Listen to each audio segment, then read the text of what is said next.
Boa tarde. Eu vou falar a respeito dos ensaios não destrutivos. E para mim ficou para falar a respeito do ensaio não destrutivo de emissão de raio-x e raio gama. Os ensaios não destrutivos são aqueles que eles não vão acontecer o rompimento ou a fratura do material ao final do ensaio. Ele vai permanecer intacto, né? O material vai permanecer intacto ao final desse ensaio. Eu vou falar um pouco a respeito da introdução, de como que começou, né? O estudo dos raios-x e dos raios gama. Aconteceu em 1920 na Europa os primeiros estudos a respeito do raio-x e do raio gama. Em 1954 foi feito e mais aprimorado um estudo a respeito desses raios-x e raio gama, e eles notaram a necessidade da utilização disso para, por exemplo, explorar e inspecionar as soldas de um avião, pois justamente em 1954 aconteceu a explosão no ar de uma aeronave feita pela Comet Criação, e essa aeronave explodiu e deixou algumas pessoas feridas, dentre mortos e feridos, né? Os equipamentos de raio-x, geradores de raio-x, eles são chamados de radiografia industrial, e os equipamentos de fonte de radiação gama, eles são chamados de gramografia industrial. Algumas das aplicações desses materiais, elas são feitas na inspeção de soldas, como eu acabei de falar. Ela também é utilizada para inspecionar materiais fundidos e forjados, e também é utilizado na medicina para algumas coisas, né? É utilizado, por exemplo, para tratamento de câncer, é utilizado, por exemplo, o raio-x para examinar a arcada dentária, né? Antes de colocar aparelho ou extração de algum dente, enfim. E nos slides eu coloquei uma imagem que ela mostra a penetração desses raios através de alguns materiais. Por exemplo, o raio-x, ele penetra até o aço. Já os raios gamas, eles penetram até o concreto, que é uma penetração dos raios gamas é maior do que a penetração do raio-x, no caso. O raio-x e o raio gama, eles são ondas eletromagnéticas com propriedades parecidas. O objetivo do ensaio de emissão de raio-x e raio gama é justamente um método que ele é utilizado para a inspeção do material, e ele é feito, ele gera, ao final, a inspeção de um filme. Ele vai produzir um filme, e nesse filme vai estar gravado o ensaio, né? O raio-x e o raio gama, ele vai ter a capacidade de penetração, que ela vai depender do comprimento de onda, do tipo de espessura, etc. Por exemplo, quanto menor o comprimento de onda, maior vai ser a penetração e quanto menor for a espessura do material, menor vai ser a quantidade de radiação absorvida, porque a gente sabe que essa emissão dessa onda, uma parte dela é absorvida e outra parte atravessa o material.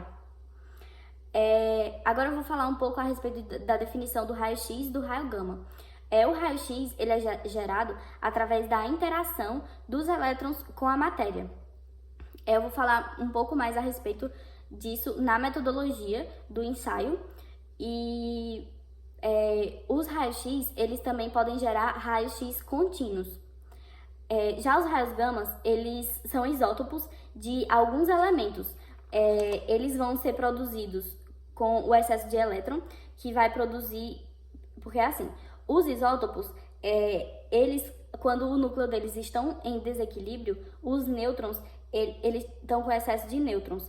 Então, eles vão tender a evoluir para uma situação de maior estabilidade e de menor energia. E essa situação, ela vai acontecer a liberação desses raios gama, que é aí que acontece a produção espontânea. Esses raios gamas, eles têm, como eu já tinha falado, baixo comprimento de onda, e os dois que são mais utilizados é o cobalto 60 e o irídio 192. Agora eu vou falar um pouco a respeito dos princípios físicos do método. Ele vai se basear na absorção penetrante da peça, que vai ser inspecionada, né? E vai ser feito de acordo com as variações da densidade do material, da espessura do material, da característica de absorção e pela variação da composição, as diferentes regiões que a peça vai absorver, as quantidades diferentes da radiação penetrante, que tudo isso vai variar, como eu acabei de falar, de acordo com a composição, com a diferença de densidade com a espessura. Essa radiografia, como eu já falei, ela vai ser utilizada para detectar essa variação da região de um determinado material, que vai apresentar a diferença da espessura, né? Agora eu vou falar para vocês a respeito da metodologia do ensaio. Os raios-x, eles vão ser gerados numa ampola de vidro. Essa ampola de vidro, ela é chamada de tubo de Coolidge. E esse tubo, ele produz o ânodo, que é a parte positiva, e o cátodo, que é a parte negativa. E estes são submetidos a uma tensão elétrica. No ânodo, vai ter uma pequena parte que é fabricada de tungstênio, e ela também é chamada de alvo. E já no cátodo, tem um filamento, que ela vai ter uma lâmpada incandescente. E através disso vai passar uma corrente elétrica. Esse tubo de Coolidge, ele vai ser ligado em correntes que vão emitir os elétrons que vão ser atraídos e acelerados em direção ao alvo, que é aquela parte do ânodo, né? Que é onde está a pequena parte fabricada de tungstênio. E nessa interação dos elétrons com os átomos de tungstênio, vai ocorrer uma desaceleração repentina dos elétrons e vai transformar a energia cinética justamente nessa energia de raio-x. Tem também, na outra parte que tem na metodologia do ensaio, é a unidade geradora e o painel de controle. Esse painel de controle, ele vai ser composto de todos os tipos de chave, filamentos, os indicadores, os medidores, que vão ser necessários para a realização do ensaio de emissão de raio-x e raio gama. Essa unidade geradora e tem o cabeçote, que nesse cabeçote tem a ampola e tem o dispositivo de resfriamento. Os dois, tanto a unidade geradora quanto o cabeçote, eles são ligados por fios especiais de alta tensão. A tensão de diferenciação de potencial do ânodo e do cátodo, ela é medida em kV e a corrente elétrica do tubo, ela é medida em miliamperes. Eu fiz uma pequena comparação a respeito do raio-x e do raio gama. O raio-x, ele pode controlar o poder de penetração de acordo com a corrente elétrica, né, como a gente já falou, e também quanto maior, como a gente já viu, né, quanto menor a espessura do material, maior vai ser o poder de penetração. Então ele pode controlar, o raio-x ele pode controlar através disso, né, o poder de penetração. A qualidade radiográfica é melhor do raio-x, e no raio-x, quando tem medidas com grandes espessuras, por exemplo, acima de 90 milímetros, o raio-x ele não acontece a penetração, então o raio-x ele não é suficiente para ensaiar esse tipo de material. Já o raio gama, ele não pode modificar o comprimento de onda, porque como a gente viu, vai ser dependente do isótopo, né, que vai ser gerado, e então ele não vai modificar esse comprimento de onda. Os raios gama, eles são medidos espontaneamente, né, ou são emitidos espontaneamente, porque como a gente já foi falado também, através da liberação dessa energia, né, para ficar os núcleos em equilíbrio, acontece essa liberação das ondas eletromagnéticas, né, e que é aonde acontece a liberação do raio gama. Então ele vai ser emitido espontaneamente. Os equipamentos de raio gama, eles têm uma maior facilidade de uso e as instalações deles são mais baratas. Agora eu vou apresentar algumas vantagens para vocês, que tem a vantagem do registro permanente do resultado obtido, porque ele vai ficar num filme, e esse filme ele não tem uma validade de ficar lá gravado, então esse resultado desse registro ele é permanente. Ele detecta com facilidade os defeitos volumétricos, porque a penetração das ondas, né, eletromagnéticas, elas são boas e são facilmente penetráveis, dependendo da onda, claro. Ela pode ser utilizada para esterilização, para matar micro-organismos, por exemplo. Ela pode ser feita também na preservação de alimentos, que mata bactérias e insetos que vão reduzir a contaminação, né, dos alimentos.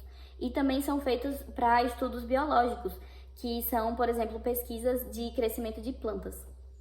Algumas das limitações da emissão dos ensaios dos raios X, dos raios gama. O acesso em ambas as superfícies, que não é muito fácil, que por isso a gente tem que usar, quando vai acontecer, né, fazer o ensaio, tem que utilizar um colete blindado para que não penetre na nossa pele, porque só na área que vai ser requerida, né, a penetração. Geometrias que são mais complexas, elas dificultam esse ensaio.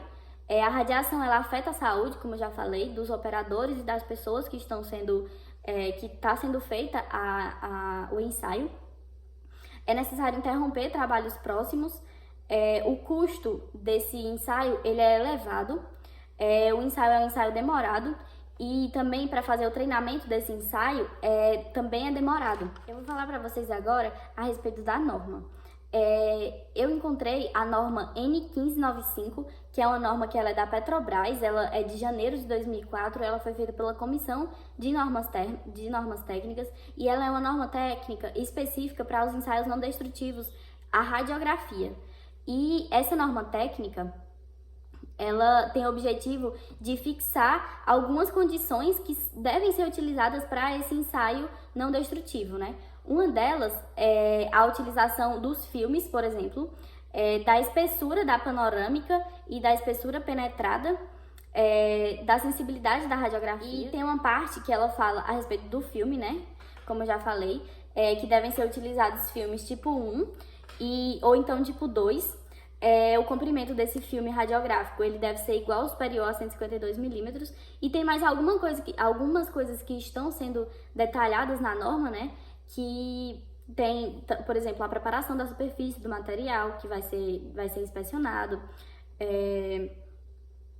o arranjo para a exposição, a marcação da posição, a densidade, os indicadores da qualidade da imagem, que a sensibilidade da imagem ela deve ser verificada através desses indicadores de qualidade de imagem que vão apresentar na radiografia uma imagem perfeitamente e bem definida. Na norma também tem uma definição fonte-filme, que é a distância que deve ser no mínimo, que vai ser calculada de acordo com uma fórmula, que vai ser o pré-requisito, né, para a utilização.